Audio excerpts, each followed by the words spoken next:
إله إلا الله لا إله إلا الله لا إله إلا الله لا إله إلا الله لا إله إلا الله لا إله إلا الله لا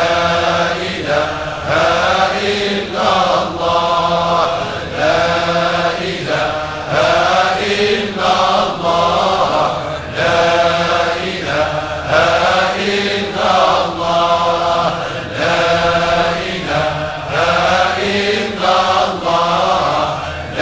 لا إله إلا الله لا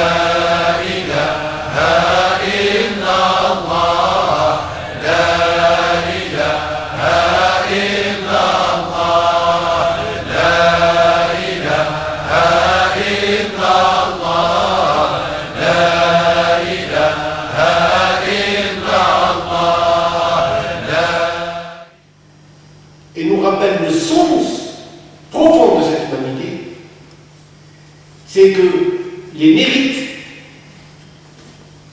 et c'est pas les vertus cardinales, ces vertus universelles, ces valeurs universelles que nous pouvons apporter à un centre qui les distribue à l'ensemble. Donc, chacun de nous est une cellule comme un corps humain, et chaque cellule travaille pour son bien, mais pour le bien du corps tout entier. Ça veut dire que même égoïstement, aider l'autre, même dans un but égoïste, aider l'autre, faire de l'autre un partenaire, devient profitable à chacun.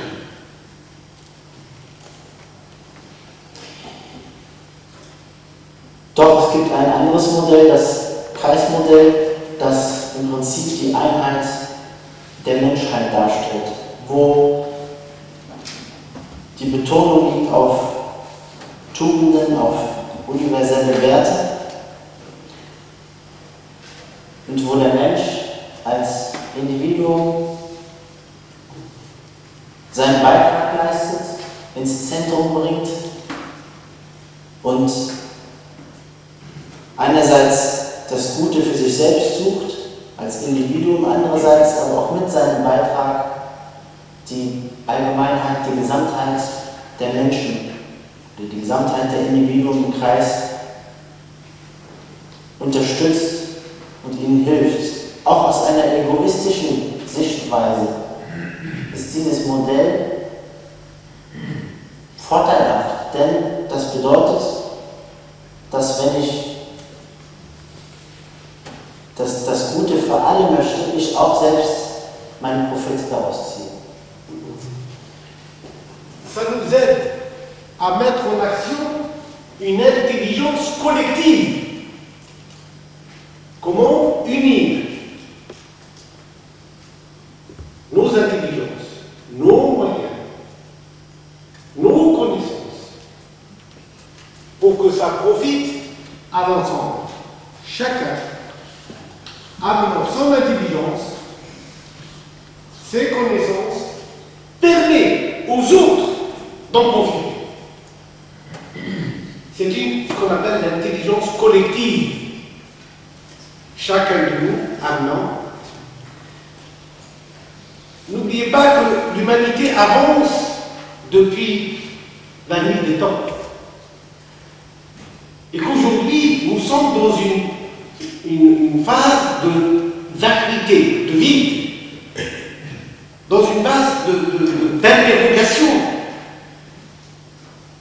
Chacun de nous essaie de se projeter dans l'avenir et de voir comment sera-t-il demain.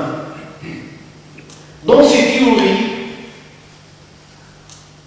dans ses conceptions et dans un monde qui bascule de plus en plus vers l'intégrisme, le fanatisme, le sectarisme, la violence, l'intolérance.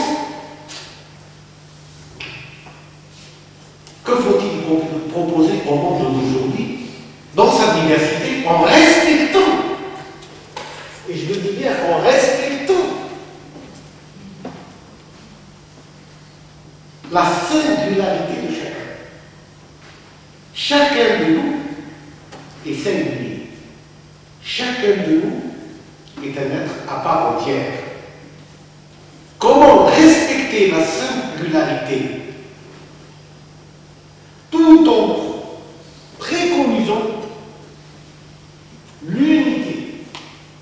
L'unité fondamentale de l'être, l'unité fondamentale de l'humanité, animer et coordonner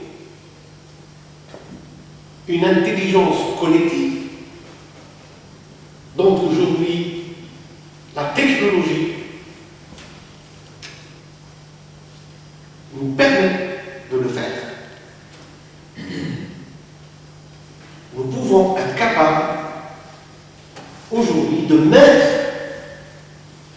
en relation, en adéquation, nos intelligences, nos efforts, nos connaissances. Mais ce qui nous manque, c'est un idéal. Pour qui nous devons le faire? Au nom de qui? La foi religieuse, elle a diminué.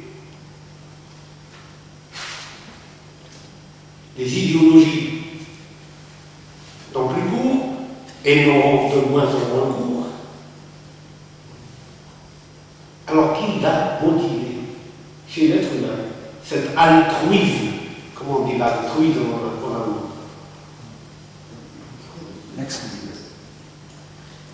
L'altruisme. Nous sommes face à nous-mêmes aujourd'hui. Nous sommes face à nous-mêmes. Chacun et de plus en plus, nous sommes dans la solitude. Chacun est mis en face de sa liberté, en face de sa responsabilité.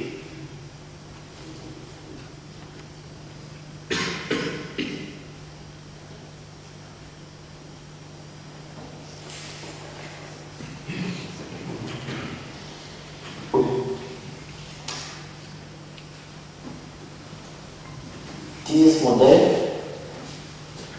ermöglicht es uns, die sogenannte kollektive Intelligenz aufzubauen.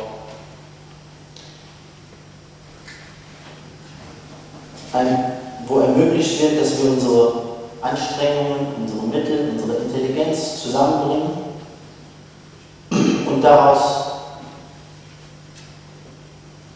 dem anderen eine Möglichkeit geben, dass er daraus schöpfen kann.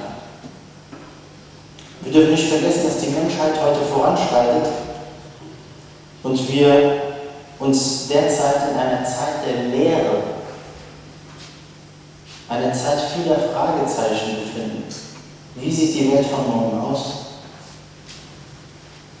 Wir erkennen immer mehr Extremismus, Fanatismus, Gewalt, Intoleranz. Was muss man konkret tun, um die Allgemeinheit zu bewahren, aber um zeitgleich ebenfalls die Individualität zu respektieren und ebenfalls zu bewahren? Mit den heutigen Technologien ist es möglich, solch eine kollektive Intelligenz aufzubauen und zum Laufen zu bringen, wo wir Intelligenz, Anstrengungen, Wissen zusammenbringen und anderen Menschen vermitteln können. Doch was fehlt, ist das Ideal. Für wen tun wir das? In welchem Namen tun wir das? Denn Religion ist veraltet, Ideologien halten nur für kurze Zeit. Doch was wir brauchen, ist eigentlich das Ideal des Altruismus, Nächstenliebe, wo jeder für den anderen gibt und selbst daraus profitiert. Donc l'humanité avance et nous voyons aujourd'hui, quand nous lisons l'histoire, qu'elle a débuté d'abord avec la notion du territoire. La notion du territoire, l'information couvrait un territoire, une tribu. Et puis c'était un pays, un royaume. Puis c'est devenu des nations. Aujourd'hui, nous assistons encore à une évolution. Par exemple, la communauté européenne, c'est 27 pays qui mettent leur destin ensemble. Donc nous voyons que l'humanité chemine par rapport à des ères, l'ère primaire, des ères secondaires, l'ère de l'agriculture, l'ère du commerce, et nous sommes aujourd'hui dans une nouvelle ère, on ne sait pas comment l'appeler, on ne sait pas comment la définir, mais qui certainement, puisque sur le plan économique, on l'a appelé la globalisation, la mondialisation. Mais ce qui lui manque, c'est une âme, c'est ce qui lui manque, c'est un idéal avec des valeurs qui puissent venir lui donner du sens. La mondialisation ou la globalisation, elle est marchande. Mais elle n'apporte pas sur le plan de l'éthique, sur le plan de la vie intérieure, sur le plan de l'idéal. Elle ne nourrit pas l'homme intérieur. Elle le globalise. Il devient certes un citoyen du monde par la consommation, mais il n'a aucune valeur. La mondialisation, la globalisation ne porte aucune valeur. Quelles sont les valeurs qu'elle nous amène? Quel est ce plus dont nous avons besoin pour exister?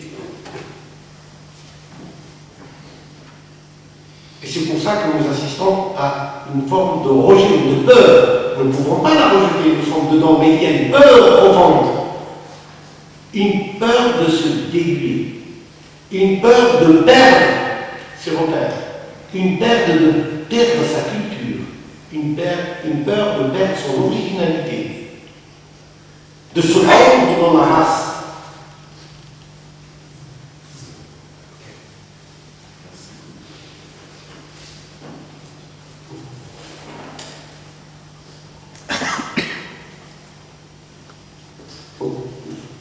Die Menschheit hat sich ständig weiterentwickelt, wie wir es aus der Geschichte kennen, hat das Ganze angefangen,